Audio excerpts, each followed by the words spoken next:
You don't wake up motivated, you wake up afraid, afraid of falling behind, afraid of being judged, afraid of failing, afraid of becoming irrelevant. So you move, you grind, you push, not because you want to, because you're terrified of what happens if you stop. This isn't motivation, it's fear in a productivity costume, and it's burning you out. Real motivation pulls you forward. Fear pushes you from behind. Motivation says, I want this. Fear says, if I don't do this, I'm screwed. Motivation feels like curiosity, like energy, like alignment. Fear feels like urgency, like dread, like countdown. You don't run towards something beautiful, you run away from something unbearable.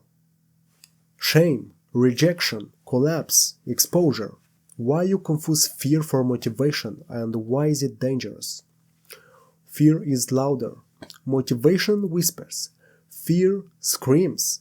And in a world that glorifies hustle, fear gets rewarded. You get praised for grinding, for never stopping, for being so driven. No one asks, driven by what? The answer, not passion, panic.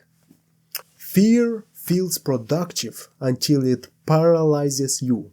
You think you're getting things done, but you're not building, you're fleeing.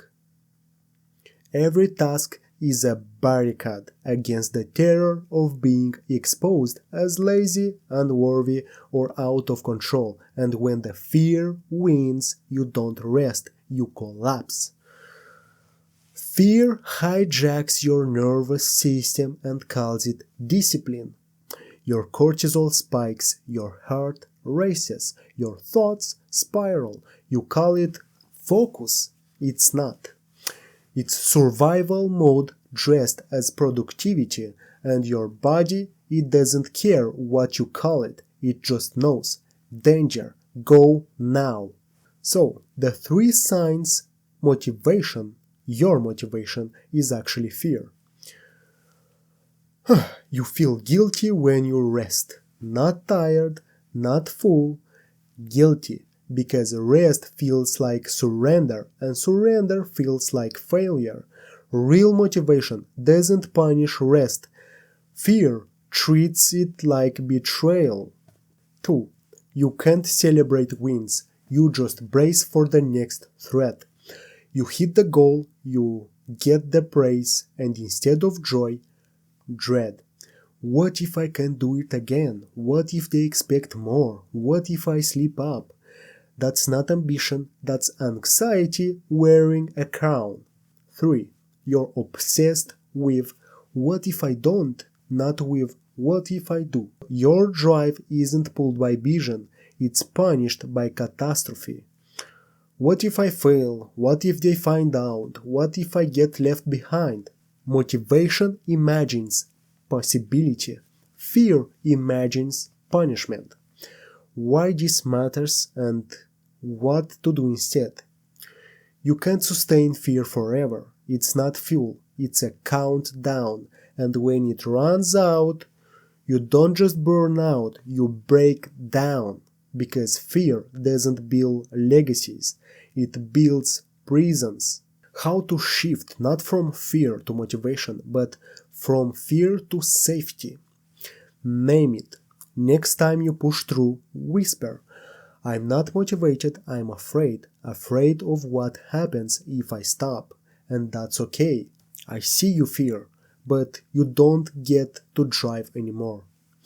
Ask, what am I really running from? Shame, abandonment, invisibility. Name the ghost so it loses its power. Replace what if I don't with what if I pause. Let yourself stop for 5 minutes, for a day, for a breath, not to collapse, to recalibrate, to re-strategize, to ask, what do I actually want, not what I'm afraid to lose. You don't need more motivation, you need less fear, less urgency. less self-abandonment disguised as hustle. Real drive doesn't come from terror, it comes from trust in yourself, in your worth, in your right to exist without earning it. So stop calling fear motivation. Call it what it is: a warning, a wound, a whisper, begging you to stop running and finally, gently come home to yourself.